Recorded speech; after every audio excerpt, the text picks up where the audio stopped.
Ya'juj dan Ma'juj adalah dua nama suku dari turunan Adam, sama dengan kita manusia. Nabi SAW sebutkan ciri-ciri mereka.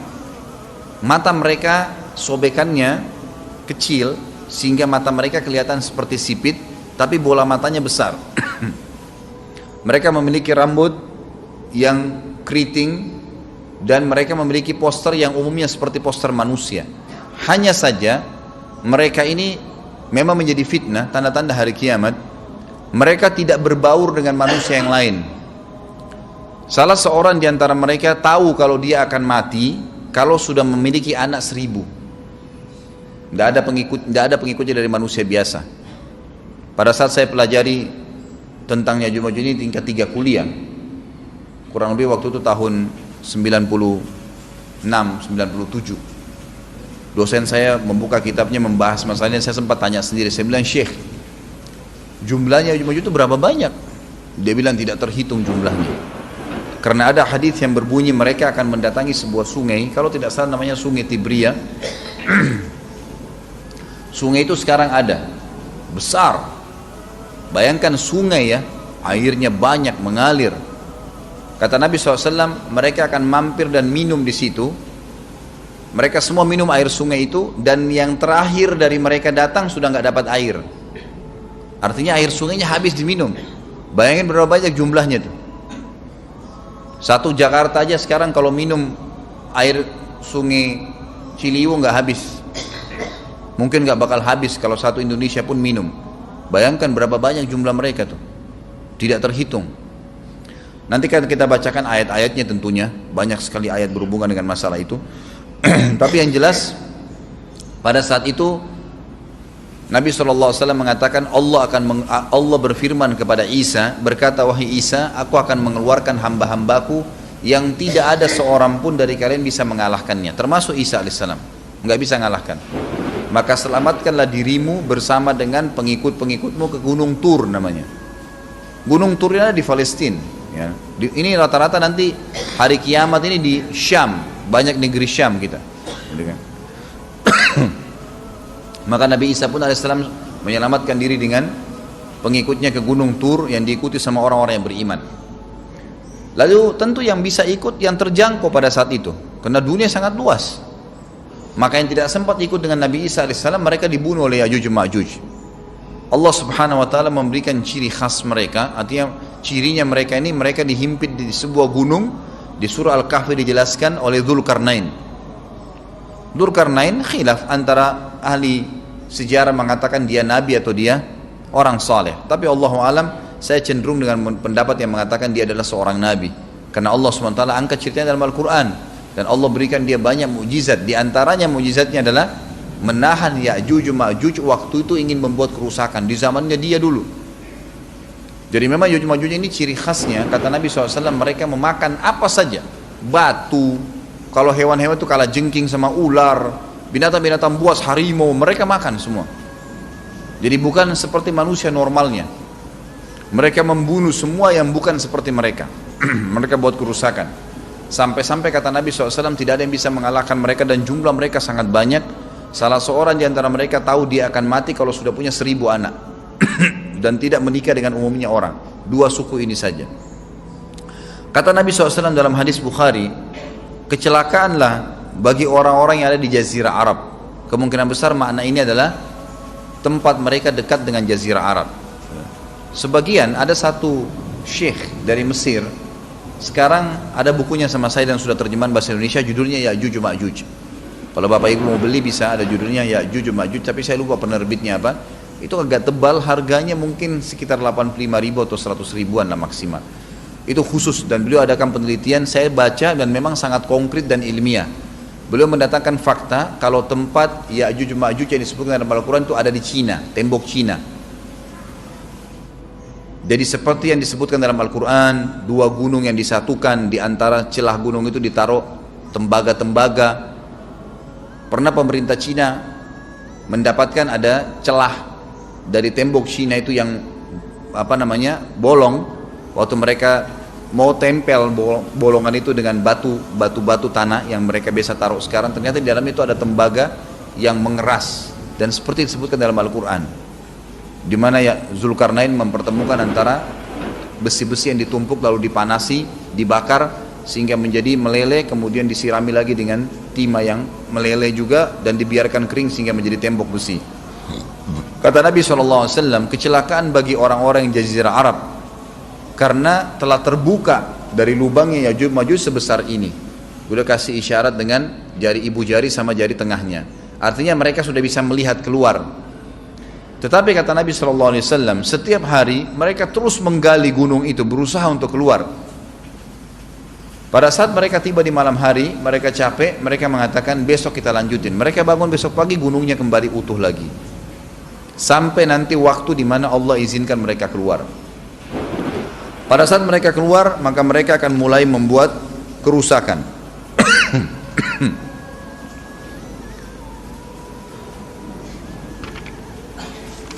Saya coba jaringan dalilnya.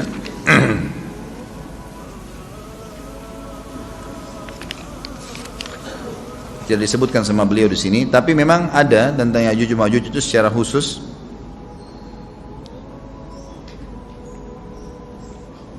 Ya ini, ada di halaman 82 ya. Al-Anbiya 96 sampai 97 ayatnya. A'udzu billahi minasyaitonir rajim hatta idza futihat Ya'juj wa Ma'jujuhum min kulli hadabin yansilun waqtarabal wa'dul haqq fa idza hiya syakhisatun absarul ladina kafaru ya wailana qad kunna fi ghaflatin min hadza bal kunna zalimin. Ingatlah hingga apabila dibukakan tembok Ya'juj Ma'juj, bolong, jebol, dan mereka turun dengan cepat dari gunung-gunung itu, dari seluruh tempat yang tinggi. Kita tahu itu jaraknya berapa ratus kilometer, bahkan mungkin ribuan kalau nggak salah. Semuanya itu akan dipenuhi Ya'juj Ma'juj, dan telah dekatlah, kalau sudah terjadi itu, kedatangan janji yang benar, maksudnya hari kebangkitan.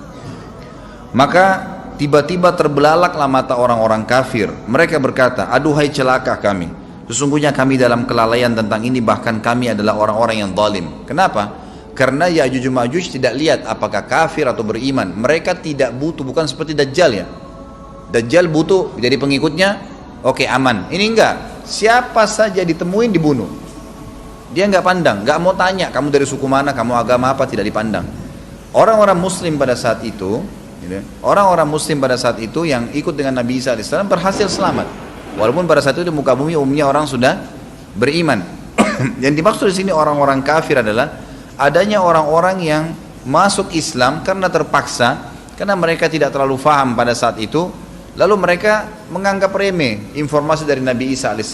Maka mereka terbelalak matanya karena dibunuh oleh Ya'juj Ma'juj. Kata Nabi SAW di dalam hadis sahih riwayat Imam Bukhari, bahwasanya Ya'juj Ma'juj akan membunuh siapapun yang mereka temui. Bahkan pada saat mereka sudah merasa menguasai bumi, mereka melepaskan anak-anak panah mereka ke langit, lalu Allah menurunkan anak-anak panah mereka sebagai fitnah dipenuhi dengan darah. Maka mereka berkata, qatalna man fil ardi wa qatalna man fis sama. Kami telah membunuh semua yang ada di bumi dan semua yang ada di langit.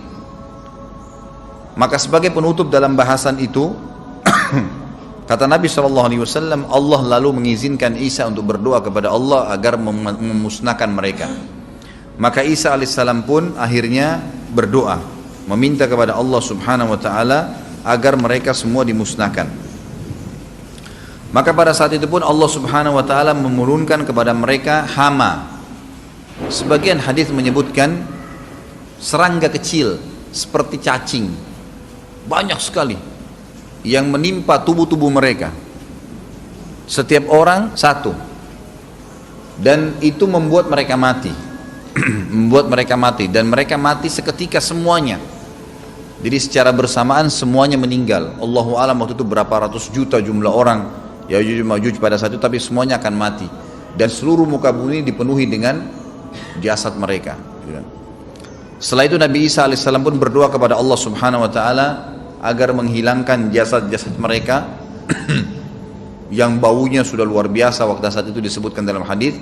maka Allah Subhanahu wa taala mengabulkan dan mengutus dari arah barat burung-burung yang lehernya panjang dan pelatuk mulutnya besar, yang memegang setiap jasad Ya'juj diambil, diangkat, setiap orang satu burung. Bayangkan berapa banyak miliaran burung pada saat itu. Kita nggak tahu bagaimana, Allahu alam, tapi ini wahyu, penyampaian informasi yang pasti. Diambil, kemudian jasad-jasad mereka dilempar ke lautan. Lalu Allah Subhanahu wa taala turunkan hujan. Pada saat turun hujan, maka hujan tersebut membersihkan semua bekas-bekas mereka, kotoran mereka, darahnya segala bersih, maka bumi kembali subur lagi. Tapi tidak disebutkan berhubungan dengan masalah ini berapa lamakah kejadian tersebut terjadi. Kemudian setelah itu Isa alaihissalam memimpin lagi di muka bumi sampai beliau meninggal. Setelah Isa alaihissalam meninggal, kembali lagi sebagian besar manusia berbuat kekufuran. Kembali manusia berbuat kekufuran. Mereka kembali lalai, nggak ada lagi pemimpinnya karena terlalu banyak orang pada saat itu, maka ada yang kufur lagi. Maka Allah Subhanahu wa taala keluarkan tanda-tanda kiamat besar yang kelima. Yang kelima ini adalah keluarnya hewan atau binatang melata.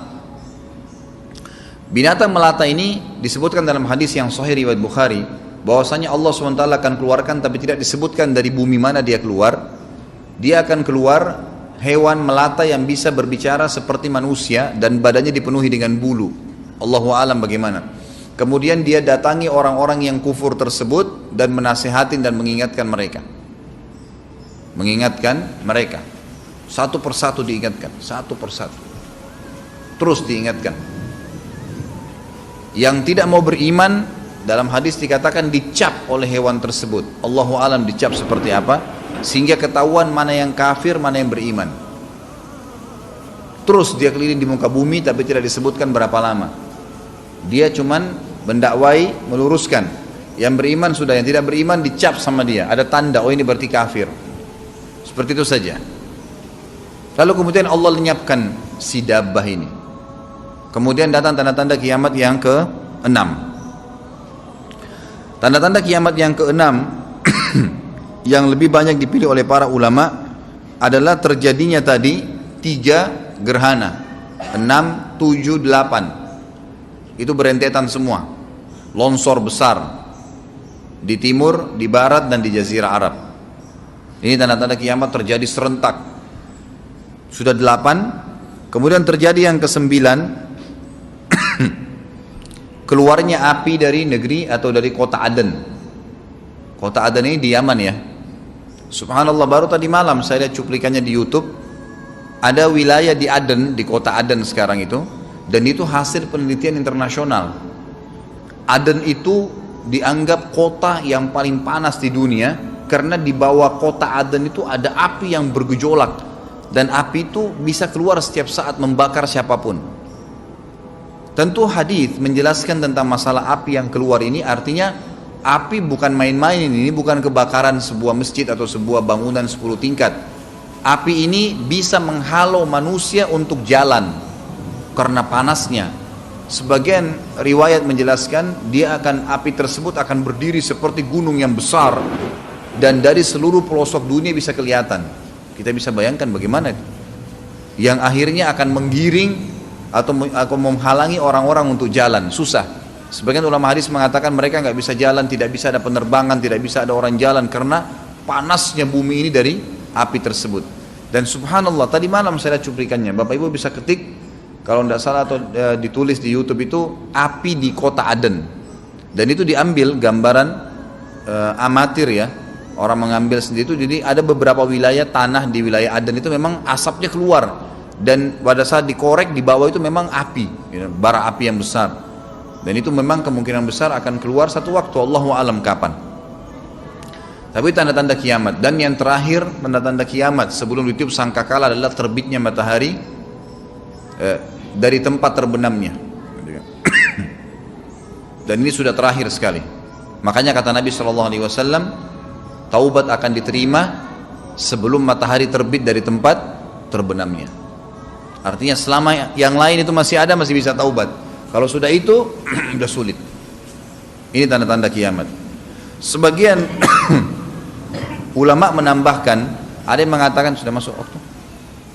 Baik, ini saja, kalimat ini saja saya sampaikan. Nanti baru kita break sholat. Habis itu seperti biasa ada tanya jawab, silakan setelah sholat sunnah ba'diyah. Sebagian ulama memasukkan tanda-tanda hari kiamat kecil, ada yang masukkan tanda-tanda kiamat besar. Ada dua hal. Yang pertama itu adalah keluarnya Dzu Suwakatain. Ada orang dari negeri Habasyah dikenal dengan Dzu Suwaka. Dzu Suwaka ini sak artinya betis. Diberikan julukan Dzu Suwaka karena betisnya sangat kecil, gitu kan? Betisnya sangat kecil. Orang ini, Bapak Ibu sekalian, kata Nabi SAW akan menghancurkan Ka'bah. Akan menghancurkan Ka'bah. Kata Nabi SAW, betisnya sangat kecil sampai diberikan julukan Dzu Suwakatain. Dan kata para ulama pada saat itu memang manusia sudah sunyi, nggak ada lagi yang datangin Ka'bah. Orang-orang sudah lalai, gitu kan. Keluarlah orang ini. Makanya sebagian ulama masukkan dia tanda-tanda kiamat sebelum terbitnya matahari dari tempat terbenam. Ditambahkan ini yang ke-11 atau ini yang ke-10, terbitnya nanti kiamat yang ke-11.